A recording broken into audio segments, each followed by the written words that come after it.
pertemuan sel telur dan sperma. Berarti kalau belum terjadi kehamilan, kita harus mencari tahu apa yang menggagalkan pertemuan sperma dan sel telur itu.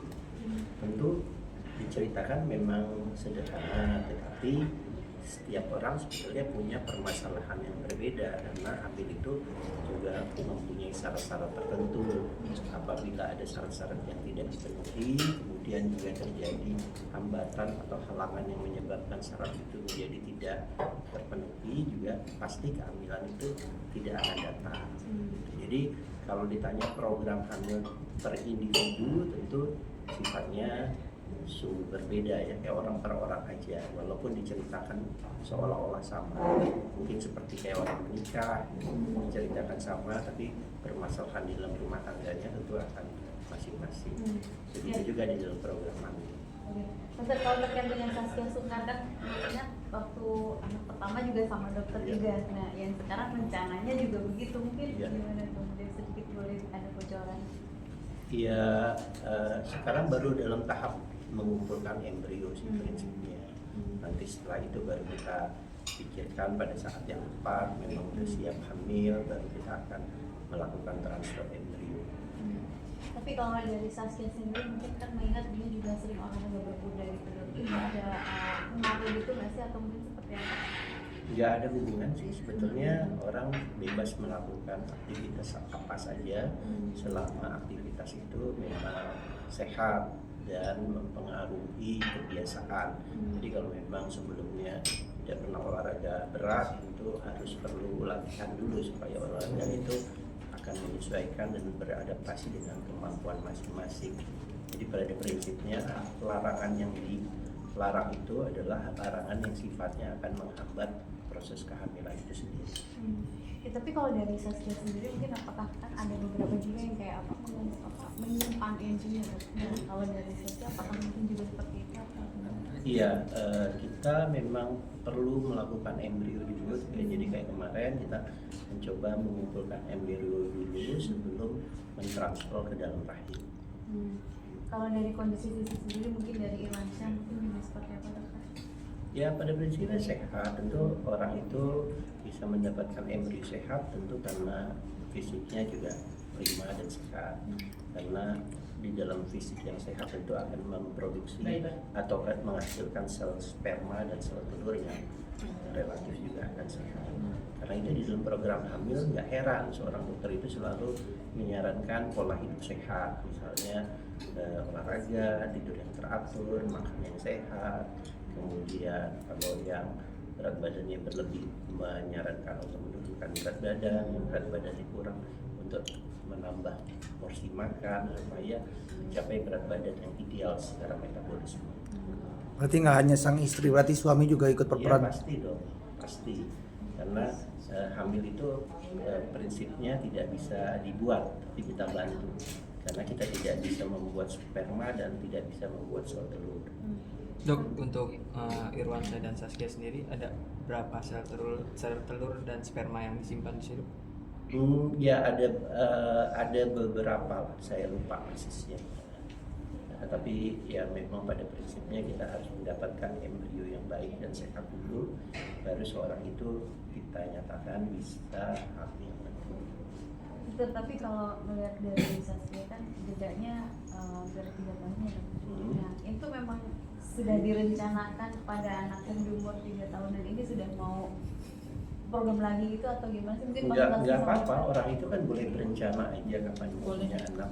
Tapi pada prinsipnya merencanakan itu tentu dalam kondisi yang paling prima. Jadi artinya tubuh kita memang paling sehat dan baik, sehingga program itu nanti insya Allah sebenarnya juga akan memuaskan.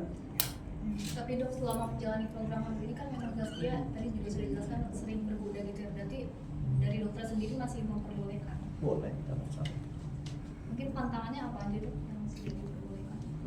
Nggak ada pantangan yang berarti, tapi pada prinsipnya ya secara umum adalah menjaga pola hidup sehat saja.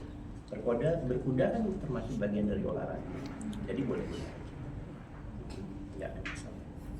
Dokter, kalau sekarang sejauh ini sudah sampai tahap apa sih mungkin kalau untuk programnya ini? Mengumpulkan embrio dulu, jadi baru dapat embrio saja. berarti belum kayak tahap penyuntikan atau belum. Nah itu prosesnya apalagi tuh dok dari Setelah pengumpulan mengumpulkan embrio. Setelah mengumpulkan embrio, jadi kalau prinsip bayi tabung adalah orang itu harus punya embrio, jadi harus mendapatkan sel telur, harus mendapatkan sperma yang disatukan di dalam tabung dan itu berkembang menjadi embrio. Setelah menjadi embrio baru ditanam lagi atau ditransfer ke dalam rahim. ada pemilihan gitu nggak sih dok? Kan kadang pengen punya anak cewek, punya kembar, nah tuh kiai ini ada spesifikasinya gitu nggak sih dok? Enggak sih. Enggak. Yang penting sebetulnya pemilihan gender itu kan bukan bagian dari program ya, tapi bagian dari apa ya, tambahan ya, keinginan untuk memperoleh gender tertentu. Tapi prinsipnya adalah orang kenapa bisa hamil ya punya embrio yang berkualitas, yang sehat, yang baik. Tapi pola makan juga mengaruhi untuk kayak ini jenisnya nanti cowok apa cewek gitu. Misalkan cowok makan daging, cewek makan sayuran gitu. Iya, tentu pola makan akan mempengaruhi kesehatan pada umumnya. Jadi artinya kalau kita makannya sehat, itu di dalam disertai dengan pola tidur atau istirahat yang cukup dan olahraga, harapannya sehat. Kalau pemilihan jenis kelamin secara pola makanan sebetulnya mulai kita tinggalkan karena mengatur pola makanan tertentu berarti akan merubah kondisi tubuh dan itu memerlukan waktu yang lama. Jadi salah satu pemilihan jenis kelamin itu bisa dilakukan misalnya dengan melalui program IVF. Tapi kalau sejauh ini dari Zaskia-nya nggak bilang ke dokter Enggak. PDC. Jadi apa aja ya dok ya? Ya yang penting sehat. Gitu. Dok, tapi kan dokter megang Kia dari awal ya.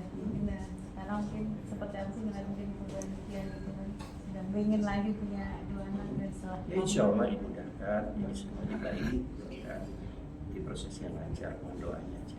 Tapi dok, maksudnya kan dari awal udah IF ya. Terus ketika pasangan mau milih IF lagi mungkin disarankan atau tidak, maksudnya kayak bisa mengandung secara normal, tapi kenapa harus memilih IF lagi, mungkin ada Ya, faktor karena mana?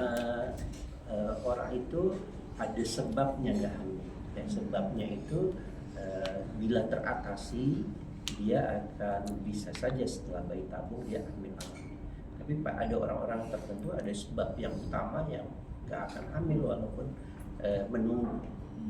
Jadi pada prinsipnya kan orang selalu berpikir bahwa program hamil itu adalah sama aja, padahal tidak. Nah, tentu harus dicari sebab kenapa orang itu tidak berhasil hamil. Gitu. Dan mencari itu kan nggak seperti dibayangkan orang ketemu sama dokter sekali ketemu. Seperti kayak polisi aja mengumpulkan bukti fakta gitu, supaya orang tersangka itu benar-benar punya kesalahan atau tidak.